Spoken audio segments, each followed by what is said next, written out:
Now, you see, let me speak specifically for a moment. I said the subject of this is LSD. LSD is one such chemical that does produce this curious effect of making you aware of the polarity of things. It does lots of other things. It does lots of rather unessential and trivial things. And these, of course, in all the publicity in the various national magazines about LSD, get thoroughly emphasized. In other words, when somebody says something's real psychedelic, they mean bizarre. And when the national magazines try to illustrate the effect of these chemicals with various photographs, they come on with blurred photographs of all sorts of things higgledy-piggledy messed together. Naked girls seen through prisms. Well, that's absolutely nothing to do with it. If you wanted some sort of appropriate illustration for a Life magazine article on the effects of LSD, you would have one very simple solution. You would publish the most gorgeous color reproductions of Persian miniatures and of Moorish arabesques and of the illuminations of Celtic manuscripts. That would give you the story, so far as changes in human sensation are concerned. But there would be one thing very difficult to put across in pictures, because the people who looked at them, if they didn't get the point of view, wouldn't see it. And that is what I will call the sensation, as well as the intellectual understanding, of polarity. That is to say, that the inside and the outside, the subjective and the objective, the self and the other, go together. In other words, there is a harmony, an unbreakable harmony. When I'm using the word harmony, I don't necessarily mean something sweet. I mean absolute concordant relationship between what goes on inside your skin and what goes on outside your skin. It isn't that what goes on outside is so powerful that it pushes around and controls what goes on inside. Equally so, it isn't that what goes on inside is so strong that it often succeeds in pushing around what goes on outside. It is very simply that the two processes, the two behaviors, are one. What you do is what the universe does. And what the universe does is also what you do. Not you in the sense of your superficial ego, which is a very small, little tiny area of your conscious sensitivity, but you in the sense of your total psychophysical organism, conscious as well as unconscious. This is not something that arrived in the world from somewhere else altogether, that confronts an alien reality. What you are is the universe, in fact, the works, what there is, and always has been, and always will be forever and ever, performing an act called John Doe. And this is such a subversion of common sense, but is, in fact, matter of fact, something, if you stop to think about it, that is completely obvious. Only everything conspires to prevent you from seeing that obvious thing.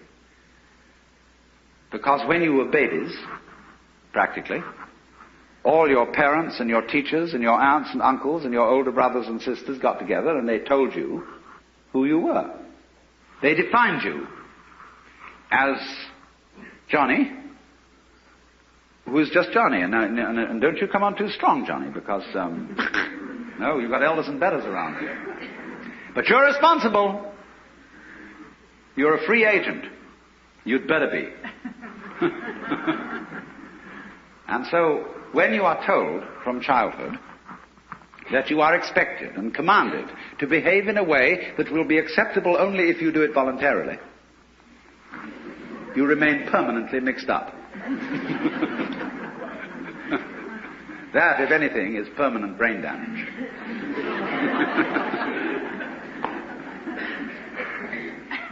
But that's the idea, you see, because that's the game we're playing. You started it. I didn't. See? That's the game we're playing. And we can make all kinds of complexities out of that, and really, in a way, have enormous fun. But once anybody sees through that, well, we're frightened. Once you get this sense of polarity, of your inside being the same process as your outside, and your ego being one and the same process as the whole universe going on, then we're afraid that people may say, well, good equals bad, and we can do anything we like, and we needn't in any way be further subject to the ordinary rules of human conduct, and we can wear what clothes we like or no clothes at all. We can have what sexual life we like. We can do anything. And we are going to generally, because the world is being rather oppressive towards us, challenge the whole thing and run amok. And a lot of people are doing just exactly that. So I want to introduce into this whole problem some ancient wisdom. I have really two things to talk about. How cultures, which always did know in some way, or among whom a large number of people always did know this secret, handled it. And then I want to make some observations about how we're trying to handle it and how it's not going to work. Among the Hindus and among the Buddhists, this view of the real identity of a human being has always been known, at least by a very influential minority. The central doctrine of the Hindu way of life, I call it that rather than a religion, is in Sanskrit, Tattvamasi. You're it. To put it in a kind of colloquial way. You're it. And it is the which than which there is no whicher, which they call the Brahman, or the Atman with a capital A, meaning the self. You are only just kidding that you're just poor little me. See, the function of a guru, that is to say a spiritual teacher in India, is to give you a funny look in the eye. Because you come to him and say, Mr. Guru, I have problems. I suffer and it's a mess and I can't control my mind and I'm miserable and depressed and so on. And he gives you a funny look. And you feel a bit nervous about the way he looks at you. Because he's reading your thoughts. And this man is a great magician. He can read everything that's in you. He knows right down into your unconscious, and you know all the dreadful things you've thought, and all the awful desires you have, and you are rather embarrassed that this man looks right through you and sees them all. But that's not what he's looking at. He's giving you a funny look for quite another reason altogether. Because he sees in you the Brahman, the Godhead, just claiming it's poor little me. And he's going to eventually, by all sorts of subtle techniques that are called in Sanskrit upaya, that in politics means chicanery, and in spiritual education means skillful pedagogy. He is going to try and kid you back into realizing who you really are. That's why he gives you a funny look. And why he seems to see right through you. As if to say, Shiva, old boy, don't kid me. I know who you are. But you're coming on beautifully in this act. That you're somebody else altogether. And I congratulate you. You're doing a wonderful job. Playing this part, which you call the person. My person. You know, a person is a fake. The word means a mask. So if you read books on how to be a real person, you're reading books on how to be a genuine fake. The word persona, as you know, means a mask worn in Greco-Roman drama. So if you come on to the Guru and say, well, he asks you who you are, Sri Ramana Maharshi, when anybody came to him and they said to him, as people do, who was I in my last incarnation?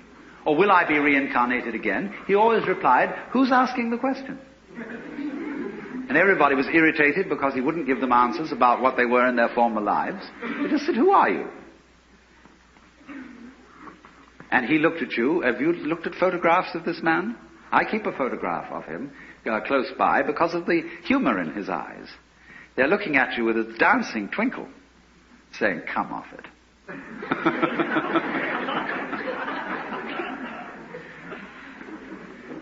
Now then, in these Asiatic traditions, it is well recognized that people who get the knowledge that you're it may very well run amok.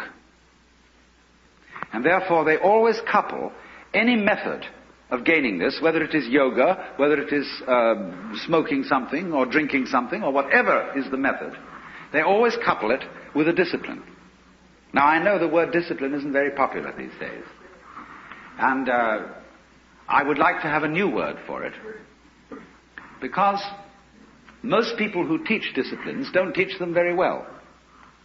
They teach it with a kind of violence, as if a discipline was something that is going to be extremely unpleasant and that you're going to have to put up with. But that's not the real secret of discipline. I would prefer to use the word skill. Discipline is a way of expression. Say you want to express your feelings in stone. Now stone doesn't give way very easily. It's tough stuff. And so you have to learn the skill or the discipline of the sculptor in order to express yourself in stone. And so in every other way, whatever you do, you require a skill. And it's enormously important, especially for American people, to understand that there is absolutely no possibility of having any pleasure in life at all without skill. Money doesn't buy pleasure. Ever. Look, if you want to get stoned drunk and go out and get a bottle of bourbon and down it, you can't do that except for people who have practiced the distiller's art. You can't even make love without art. Where I live in Sausalito, we have a harbor full of ever so many pleasure craft. Motor cruisers, sailing boats, all kinds of things. And they never leave the dock. All that happens with them is their owners have cocktail parties there on Saturdays and Sundays. Because they discovered, having bought these things, that the discipline of sailing is difficult to learn and takes a lot of time. And they didn't have time for it, so they just bought the thing as a status symbol. So, in other words, you can't have pleasure in life without skill. But it isn't an unpleasant task to learn a skill if the teacher, in the first place, gets you fascinated with it. There is immense pleasure in learning how to do anything skillfully. To make carpentry things, to cook, to write, to calculate, anything you want. It can be immensely pleasurable to learn the discipline. And it is completely indispensable. Because look, you may be a very inspired musician. I'm not a musical technologist, you see, and I regret it, but I'm a word technologist. But I can hear in my head all kinds of symphonies and all kinds of marvelous compositions, but I don't have the technique to write them down on paper and share them with somebody else. Too bad. Maybe next time around.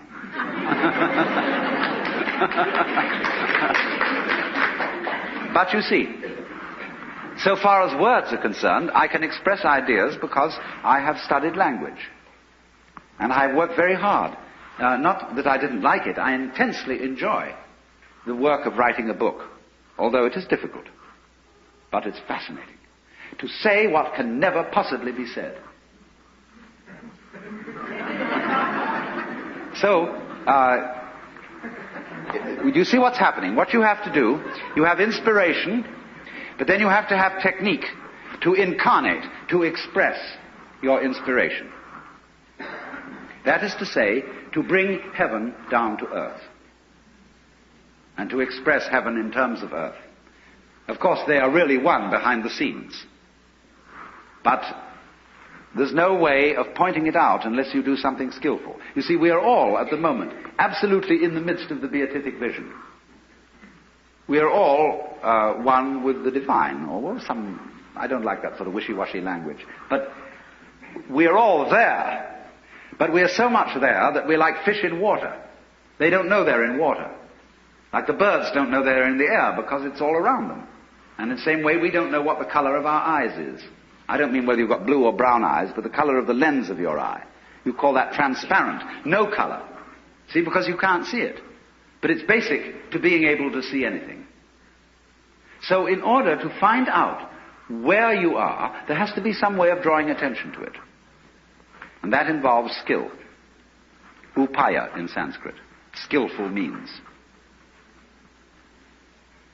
So, it's all very well. Anybody can have ecstasy. Anybody, as a matter of fact, can become aware that he is one with the eternal ground of the universe. But since that's what you are anyway, I'm going to ask, so what? When a hero goes on an adventure, and he leaves his people, and is going to a strange land, he can go away and just hide himself round the corner in an obscure house, and then appear a year later and say, I've been on a heroic journey, and tell all sorts of tales. And they say, prove it. Because they expect him to bring back something which nobody has seen before. Then they believe you've been on the journey. So in the same way, exactly, anybody who goes on a spiritual journey must bring something back. Because if you just say, oh man, it was a gas. Anyone can say that. Now this is why in the doctrines of Buddhism there is a differentiation between two kinds of enlightened beings. They are both forms of Buddha, which is to say the word Buddha means somebody who has awakened, who has discovered the secret behind all this. In other words, all this thing we call life with its frantic concerns is a big act, which you, in your unconscious depths, are deliberately setting up. So you can do one of two things when you discover this. You can become what's called a Pratyeka Buddha. That means a private Buddha, who doesn't tell anything. Or you can become a Bodhisattva. A Pratyeka Buddha goes off into his ecstasy and never is seen again. Bodhisattva is one who comes back and appears in the everyday world and plays the game of the everyday world by the rules of the everyday world. But he brings with him upaya. He brings with him some way of showing that he's been on the journey, that he's come back, and he's going to let you in on the secret too. If you'll play it cool and also come back to join in the everyday life of everyday people. Because this is the rule. If the world is dramatic, if the world, as the Hindus say, is a big act put on by the divine self, one of the rules of coming on stage is that you don't come on as yourself. You come on as the part that you're going to play. It's very bad form if an actor always acts the same way. That's what's called a star, as distinct from an actor. A real actor can become anything. And so, but in private life, well, he's just Mr. Jones. But he doesn't come on the stage that way. So in the same way, if you know that behind the scenes, in the depths, fundamentally, you are it, you don't come on that way. It always comes on as something else. That's the rule of the stage. Because without that, there wouldn't be a play. There would only be reality. No illusion. And the whole point of life is illusion. From the word Latin ludere, to play. Showbiz. The show must go on, so don't give it away. But truth has a way of leaking. It gets out. But then the important thing is, you see, when the truth gets out, those who catch hold of it must find a way of staying in contact with what society calls reality.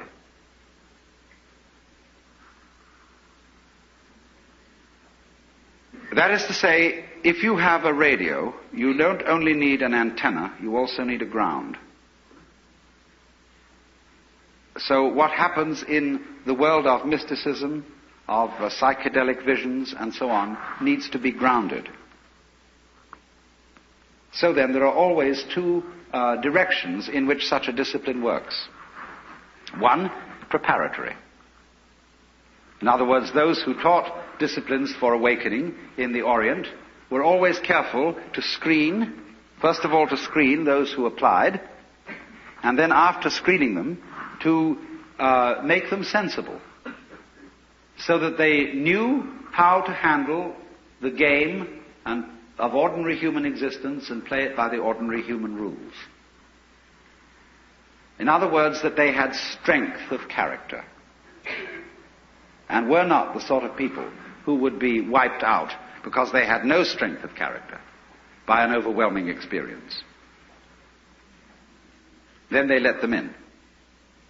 But there are certain disciplines, such as Zen, where you get into the essential secret very early on in the discipline. And after that, they are concerned with much more training in showing you how to use it, how to use the power, to use the vision which you have acquired.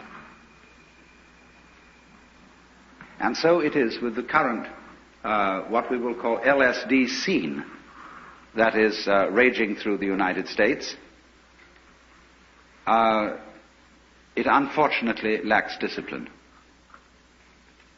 And I'm not trying to say this in a kind of severe, authoritarian, paternalistic way, but only that it would be so much more fun if it had it. In other words, when people try to express what they have seen in this kind of changed state of consciousness, they show 5 movies going on at once, projected upon torn bed sheets, with stroboscopic lights going as fast as possible at the same time, and 11 jazz bands playing. And they're going to blow their minds, baby.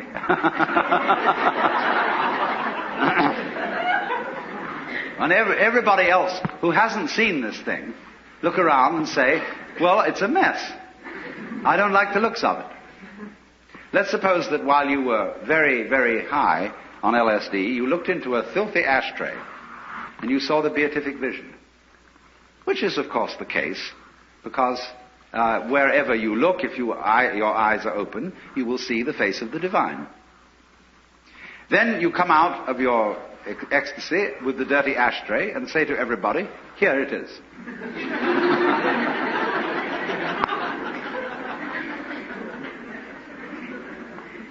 No. There is a possibility, if you are an extraordinarily skillful painter, or even photographer, of presenting the dirty ashtray so that everybody else will see almost what you saw in it. But you will have to have a technique which will translate every grain of ash into a jewel. Because that's what you actually saw. But that requires mastery of an art.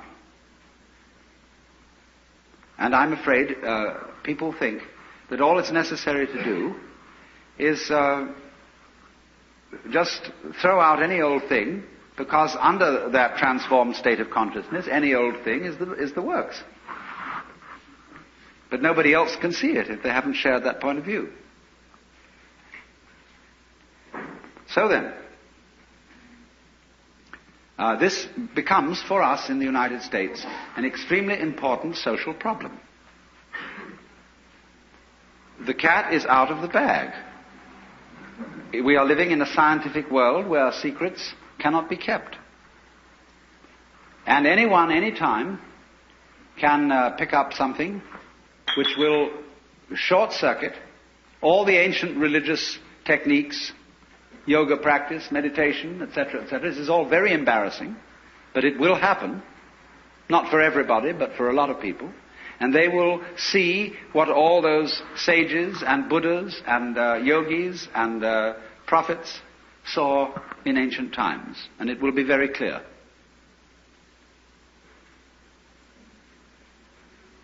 So what? So you see, you can say, look at all these people. who haven't seen it. This is a temptation. Look at them all going about their business, earning money and grinding it out at the bank or the insurance office or whatever it is every day, and how serious they look all about it, and they don't really know it's a game. And you can cultivate a certain contempt for people like that. But it's very, very bad to do that. Because, of course, don't forget, they have a certain contempt for you. You see, always the nice people in town who live in the best residences,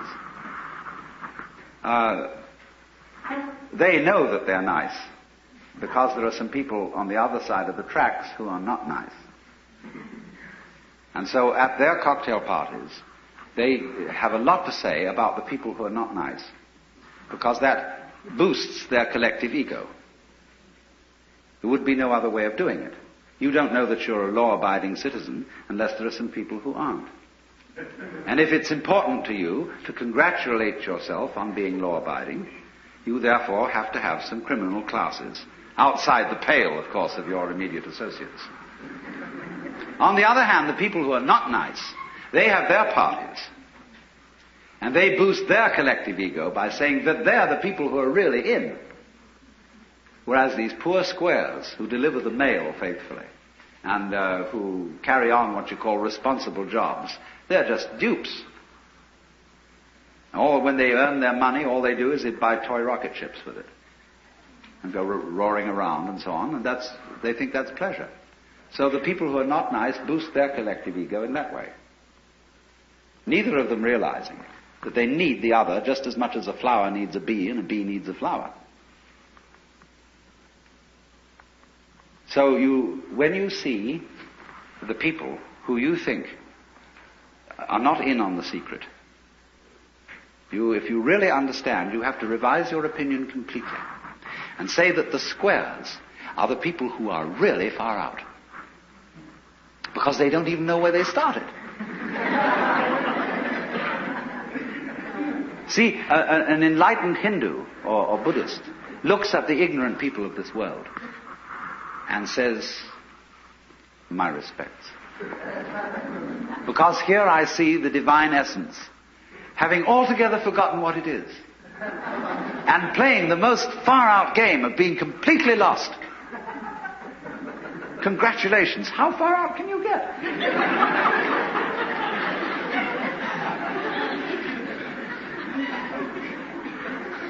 So if you understand that, you don't start a war with people you might say are square. Don't challenge them. Don't bug them. Don't frighten them. The reason is not because they are immature, because they are babies, and you mustn't scare babies. It's nothing to do with that. You mustn't frighten them because they are doing a very far-out act. They're walking on a tightrope, miles up. And they've got to do that balancing act, and if you shout, they may lose their nerve. See, that's what we call the responsible people of the world are doing. It is an act, it's a game, just like the tightrope walker. But it's a risky one. And you can get ulcers from it, and all sorts of troubles. But you must respect it. And say, congratulations on being so far out.